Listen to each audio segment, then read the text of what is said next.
Et je Bonjour. vous laisse la parole. Merci Cathy, bonjour à toutes et à tous. Eh bien, je suis ravi moi de présenter donc ce film, donc qui est le film d'Alain Tixier. Alain Tixier qui est là, donc qui est réalisateur, qui a son palmarès, plus de 140 documentaires. Mais bon, il m'a dit ça une fois, puis il a dû en rajouter déjà 5 ou 10, qui est assez éclectique et membre, comme le disait Cathy, et comme moi d'ailleurs, de la Société des explorateurs français et de son conseil d'administration, qui était anciennement le bureau directeur.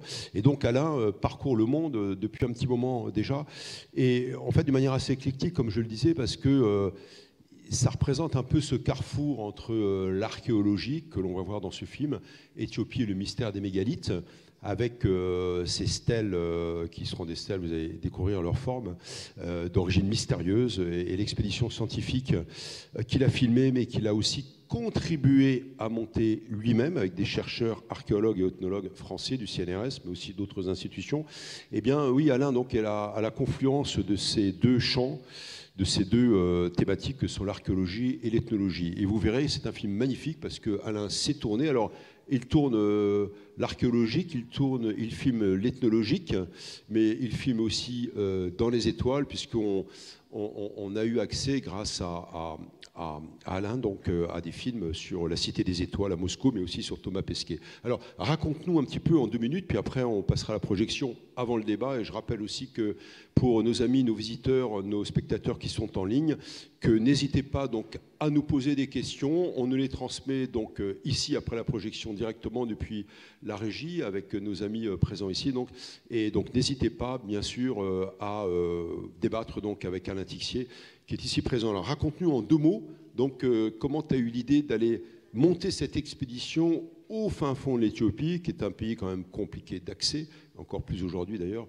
puisqu'il est en situation de guerre civile, pour aller à la découverte de ces fameuses stèles phalliques, donc au fin fond du pays. Stèles phalliques, c'est le mot. Non, moi je connais bien l'Éthiopie parce que j'y suis allé à la fin de l'ancien conflit qui s'est terminé en 91-92, le conflit entre l'Érythrée, le Tigré et le pouvoir central. Et c'est vrai que j'avais entendu parler effectivement de mégalithes un peu exceptionnels qui étaient sur les contreforts de la Rift Valley dans le sud de l'Éthiopie. Mais c'était à peu près tout. Effectivement, à l'époque, moi j'avais tourné une émission complète, une émission Ushuaïa ou Okavango à l'époque, dans cette région du monde, et j'avais fait des repérages, mais bon, effectivement, on n'était pas passé à cet endroit. Et puis, je suis retourné en Éthiopie une seconde fois, et c'est pareil, l'histoire de ces stèles était toujours un peu quelque part dans un coin de ma tête. Et un jour, un producteur très connu dans le milieu des explorateurs français, puisque c'est Jean-Pierre Bailly MC4, de toute façon, lui avait envoyé, il y a quelques années, une équipe faire un film sur ces fameuses stèles phalliques. Et puis en fin de compte, bon, c'était un film à petit budget, il s'était raconté absolument n'importe quoi, et les scientifiques on peut attaquer le film. Donc Jean-Pierre Bailly, le producteur, a décidé effectivement de mettre les moyens pour refaire un film. Donc, je suis parti en repérage et on a monté complètement une expédition scientifique. C'est-à-dire qu'on a été chercher les gens du CNRS, les archéologues, les anthropologues pour pouvoir faire ce film. C'est-à-dire que c'est un film qui s'est fait avec 25 scientifiques, une équipe de tournage d'environ une dizaine de personnes. Et donc nous sommes partis 1 mois et demi en Éthiopie. D'abord on a repéré effectivement les endroits. Il faut savoir que dans cette région, qui est une région difficile d'accès, montagneuse, on est à 2500 mètres d'altitude, il y a entre 15 000 et 20 000 stèles phalliques. Mais quand je dis des stèles phalliques, ce sont vraiment des phallus de pierre anatomiquement parfaites, enfin pour certaines, et qui font jusqu'à 8 mètres de haut et 8 tonnes. Et tout le monde se pose la question suivante: quel peuple, quelle civilisation a-t-elle pu amener, et pour quelles raisons, en fin de compte, quels étaient le but de l'implantation de ces stèles à ces endroits? Et voilà, donc effectivement, c'était un mystère à résoudre. Et on aurait trouvé la même chose en Europe, ça ferait la une des journaux, mais comme c'est dans le fin fond de l'Éthiopie, franchement, ça n'a jamais intéressé personne. Alors si je comprends bien, c'est toi qui as initié l'expédition et non pas l'inverse, tu n'as pas suivi. C'est grâce à ton savoir, la connaissance de cette région au sud de l'Éthiopie, que tu as demandé aux scientifiques de te suivre en quelque sorte. De suivre effectivement et de venir, bien sûr, effectivement. Alors, il y avait un scientifique, un monsieur qui est maintenant à un certain âge, qui est un spécialiste du mégalithisme de la façade atlantique, parce qu'il y a énormément de dolmens Bretagne et Vendée, en Bretagne, Joussaume, Vendée, etc. C'est Roger Joussaume, effectivement, qui lui, à l'époque du Négus, en 70, alors qu'il était jeune archéologue, avait entendu parler de ces stèles et était venu sur place, mais il n'avait pas de moyens. Il est revenu 2-3 fois, effectivement. Il a eu l'occasion de pouvoir effectivement faire quelques fouilles, de trouver un certain nombre de choses, mais quand on lui a proposé effectivement de revenir sur place 40 ans après, bah, évidemment, effectivement, il était aux anges. Hein. Et il est venu avec aussi un des anthropologues qui s'appelle Jean-Paul Cross, qui était avec lui au cours d'une de ses expéditions dans les années 80. Et là, on leur a donné effectivement les moyens de faire des vraies fouilles et de pouvoir faire analyser effectivement ce qu'on avait trouvé assez rapidement. Oui, alors on n'en dit pas plus, qu'on verra si le film nous permet de résoudre le mystère de ces stèles. Mais en 2 mots avant la projection, j'ai dit 140 films, le compteur est bon ou c'est un peu plus depuis C'est 150. 150, voilà. Oui, mais c'est le privilège de l'âge. On va le revoir l'an prochain, 160, faites attention. J'ai commencé en 75. Alors. Il faut suivre, d'accord. Voilà, bravo. Alors moi j'ai plein de questions pour commencer. Tu es finalement toi l'initiateur de cette expédition, parce que tu as eu l'idée, tu connaissais l'Éthiopie, et tu t'es dit, pourquoi pas réunir tous ces scientifiques qui sont finalement complémentaires, mais néanmoins dans la pluridisciplinarité. Ethnologues, archéologues, géoarchéologues, géophysiciens. Oui, il y avait effectivement toutes les disciplines. Oui, bah c'est effectivement, c'est vrai que cette envie de faire quelque chose, enfin d'essayer de percer le mystère de ces stèles phalliques. Alors, il a été partagé quand même avec le producteur Jean-Pierre Bailly, hein, qui était très intéressé effectivement par l'idée de faire ce film. Donc effectivement, on a réuni avec Arte, puisque c'est Arte qui a été le principal bailleur de fonds, puisque c'était un film pour la case scientifique d'Arte qui passe en prime time le samedi soir.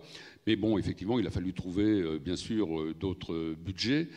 Donc il y a eu des ventes internationales, il y a eu des ventes à la NHK, par exemple, à l'Allemagne, bien sûr, l'Italie, etc. Ce qui a permis effectivement de réunir suffisamment de fonds pour pouvoir inviter une équipe archéologique pluridisciplinaire de près de 25 personnes. Billets d'avion, les avoir sur place pendant 1 mois, etc., payer leur salaire, leur défraiement, etc. Donc effectivement, c'est un film qui a été assez bien doté financièrement.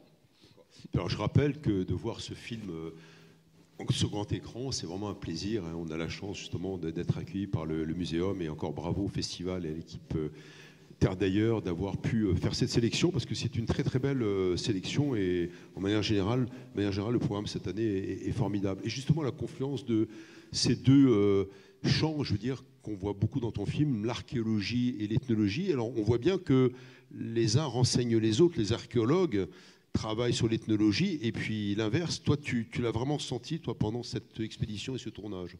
Oui, absolument. Mais il faut dire qu'ici, on a quand même la chance d'être en Éthiopie, dans un pays où, en fin de compte, il est possible d'aller retrouver, grâce à l'archéologie, des artefacts ou des choses de toute façon qui datent de 15-20 siècles, et d'avoir, j'allais dire à proximité, mais enfin quelques centaines de kilomètres, effectivement, peut-être les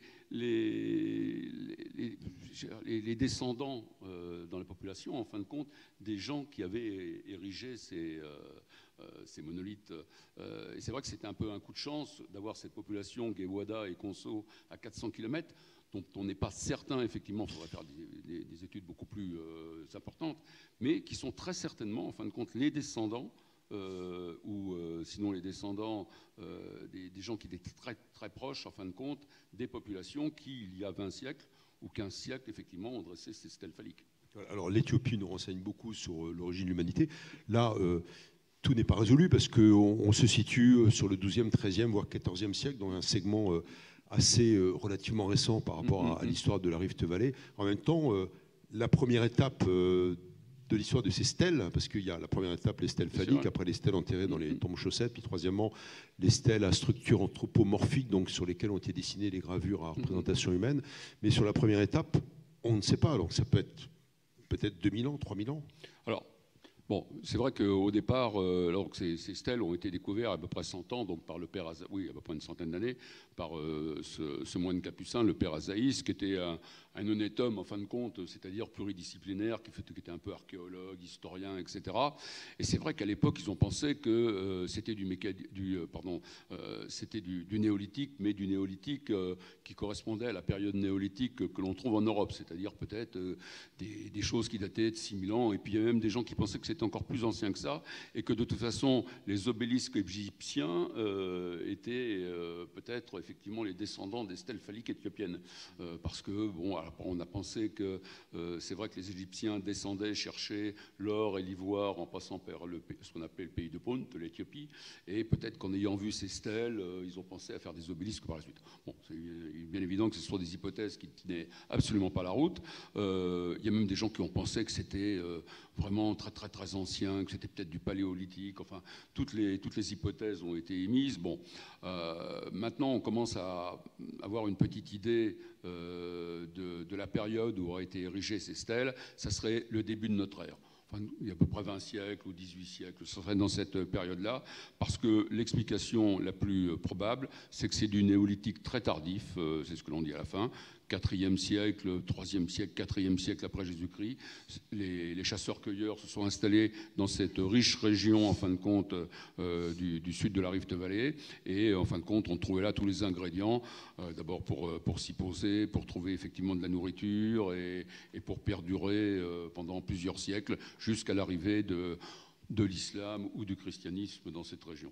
Donc effectivement, actuellement, normalement, il y avait une mission qui devait repartir, une mission archéologique qui devait repartir cette année, mais malheureusement en Éthiopie, pour l'instant, il y a un conflit interne entre les provinces du Nord, enfin la province du Tigré et le pouvoir central, ce qui fait que pour aller tourner en Éthiopie actuellement, c'est pas facile.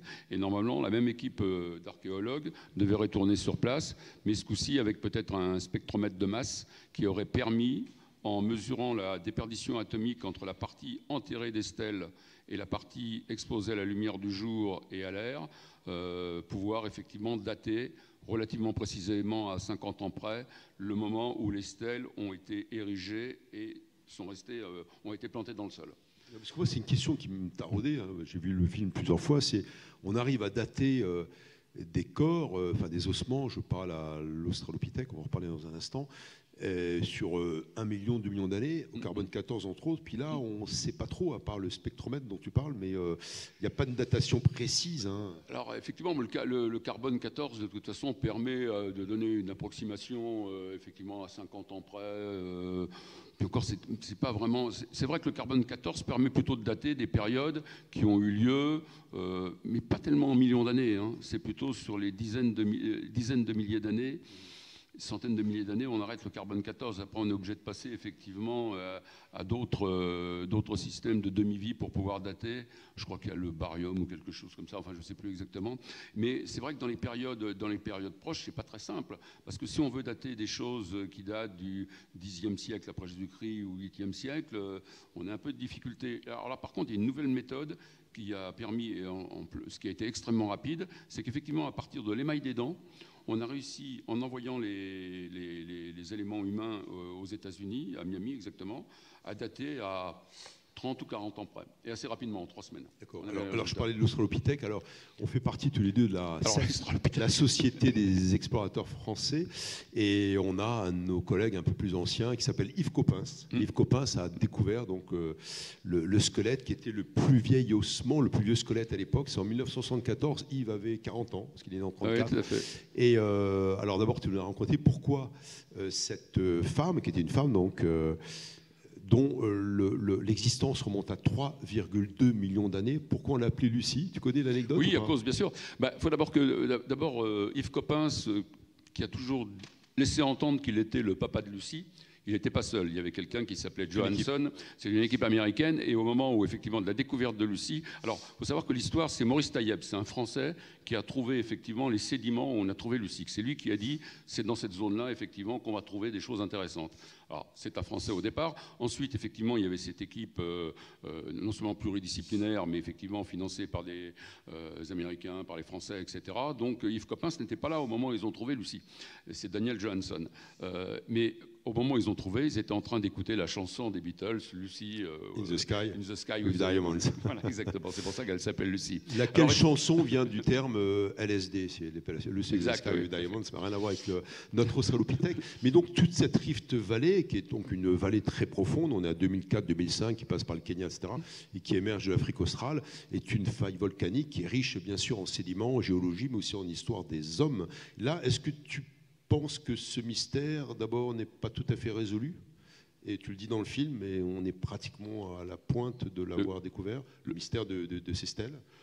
Le mystère de Sestel sera résolu dans les quelques années qui viennent, de toute façon. Enfin, le mystère, on pourra les dater exactement. Ensuite, ça va être assez compliqué de trouver exactement quels sont les passages de population. Il faudrait faire effectivement là, des prises de sang, faire comparer par mitochondrie, etc. Retrouver. Bon, là, c'est peut-être un petit peu plus compliqué, mais on va connaître exactement la date de Sestel. Mais effectivement, l'Éthiopie est un pays très très riche en vestiges humains, comme tu l'as dit, puisqu'on a retrouvé, alors non seulement Lucie, mais on a trouvé, parce que Lucie, en fin de compte, 3,2 millions, maintenant ça fait presque sourire, 3,2 millions, puisqu'on en est en Éthiopie à 4 millions, 4,5 millions, et même on a trouvé des australopithèques en Éthiopie, plus anciens que Lucie, mais de pratiquement 1 million d'années, mais plus évolués que Lucie. Lucie, c'est une vieille tante un peu neuneux par rapport à certains qui étaété beaucoup plus anciens. Mais donc c'est vrai que c'est un endroit très très riche, mais pour une bonne raison. Alors ce qui est étonnant, c'est que la Rift Valley, comme tu le disais, de toute façon c'est un écartement tectonique, c'est-à-dire que dans les 50 millions d'années, la corne de l'Afrique ira taper contre l'Inde. Hein. C'est-à-dire c'est un futur océan qui est en train de se faire ici. Parce qu'effectivement, il y a le point triple où là, les deux plaques tectoniques sont en train de s'écarter, qui est du côté de Djibouti au bout de la mer Rouge, et qui va faire que de toute façon cette partie de l'Afrique va s'écarter. Mais justement, ce volcanisme qu'il y a eu ici a permis de toute façon de conserver les ossements. C'est pour ça qu'on a retrouvé des ossements très très anciens, et c'est pour ça que l'on pense que l'origine de l'humanité est effectivement en Afrique et dans cette partie, la partie orientale de l'Afrique, donc la Rift Valley, parce qu'il y a eu les conditions de conservation qui étaient là, du matériel humain. Et si ça se trouve, les êtres humains sont peut-être nés au même moment, ou plutôt, enfin les êtres humains, les australopithèques, à d'autres endroits. Mais le problème, c'est que les conditions de conservation n'étaient pas là. Et c'est ce qui se passe dans le sud de l'Éthiopie. C'est-à-dire que tous les fantômes de squelettes que l'on retrouve ici, de toute façon, c'est parce que le terrain n'est pas apte à la conservation. C'est-à-dire qu'en fin de compte, on retrouve des bouts d'os complètement abîmés par l'acidité du sol. Alors dans le nord de l'Éthiopie, les conditions sont là pour conserver les ossements, mais dans le sud, non. Comme pareil pour une partie du Kenya. Oui, donc l'Éthiopie, l'Abyssinie, la Corne de l'Afrique continuent de nous faire rêver après Rimbaud, après le royaume du prêtre Jean qui a fait fantasmer pendant des siècles les voyageurs. La parole est à vous. Est-ce qu'il y a des questions dans la salle ou peut-être via la régie sur les plateformes aussi? N'hésitez pas, levez la main et puis si on n'entend pas, je répéterai la question. Est-ce qu'il y a des questions ici? On n'a pas beaucoup de temps parce qu'après on a le film était très long, enfin il était long et tant mieux parce que ça fait partie aussi de ces beaux films, non seulement d'Alain mais d'Arte, parce que c'est rare d'avoir un film d'1h30, hein, c'est un format qui n'est pas évident, donc bravo et encore une fois heureusement qu'Arte est là. Il y a une question devant? Non, il n'y a pas de question ici, on a encore quelques minutes avant la projection de 15h30. Est-ce qu'il y a d'autres questions? Peut-être, je sais que pour toi, tu es, je l'ai dit tout à l'heure en te présentant, quelqu'un d'éclectique hein, dans ton parcours d'explorateur, d'aventurier et de réalisateur. J'ai quand même l'impression que ça te fascine, cette région du monde, la Corne de l'Afrique. Tu comptes y retourner bientôt, en dehors de ce qu'on a dit tout à l'heure avec la guerre civile qui a son paroxysme? J'ai un autre projet qui est accepté par Arte, qui serait un sujet sur l'arrivée de la chrétienté dans la Corne de l'Afrique. En fin de compte, l'Éthiopie, avec l'Égypte, a été le premier pays chrétien en Afrique au IIIe siècle après Jésus-Christ. Et il y a toute une partie, il y a tout un mystère là. C'est-à-dire qu'on connaît effectivement les églises creusées dans la roche à la Libella, qui datent du XIe siècle, qui font partie des merveilles du monde, ces églises étonnantes qui ont été creusées dans le sol. On ne peut pas les approcher à cause de la guérilla menée par les Tigréens contre la capitale. Exactement. Et donc là, il y a un projet, à partir de la conservation de ces églises, la tentative de compréhension par les gens du CNRS, de savoir comment elles ont été construites, parce que c'est extrêmement complexe d'avoir creusé ces églises qui sont quand même extrêmement importantes dans la roche, mais surtout d'essayer de comprendre, parce qu'on s'est aperçu, en fouillant un petit peu autour des églises de la Libella, qu'il y avait des restes d'immenses forteresses qui datent d'une période très mal connue de la fin du royaume chrétien d'Aksum, puisque justement c'est le royaume d'Aksum, le pays de la reine de Saba, le pays mythique de la reine de Saba, qui a été un royaume très important qui date du IIIe siècle avant Jésus-Christ jusqu'au IVe siècle après Jésus-Christ. Et c'est là qu'est né effectivement le christianisme en Afrique. Et à partir du 7e siècle, c'est ça, à partir du 7e siècle, on sait plus trop ce qui se passe dans cette région. Il y a eu pas mal de paganisme, il y a eu, mais c'est quand même la fondation du royaume chrétien d'Éthiopie. Et on aimerait effectivement étudier avec anthropologues, archéologues, etc., historiens, qu'est-ce qui s'est passé entre la fin du royaume d'Aksum et l'arrivée du roi Lalibela qui a construit ces églises. C'est un beau projet, donc un des premiers royaumes chrétiens, non seulement en Afrique, mais aussi dans le monde, hein, avec égalité pratiquement avec l'Arménie au IVe siècle après Jésus-Christ. Et puis, bien sûr, le royaume du Négus, hein, tu en parlais dans le film. On voit aussi qu'il y a un guide qui s'appelle Salomon, le Négus, qui est mort d'ailleurs au moment où Lucie a été découverte, 1974. 74, renversé par Mengistu. Il a été étranglé dans les toilettes.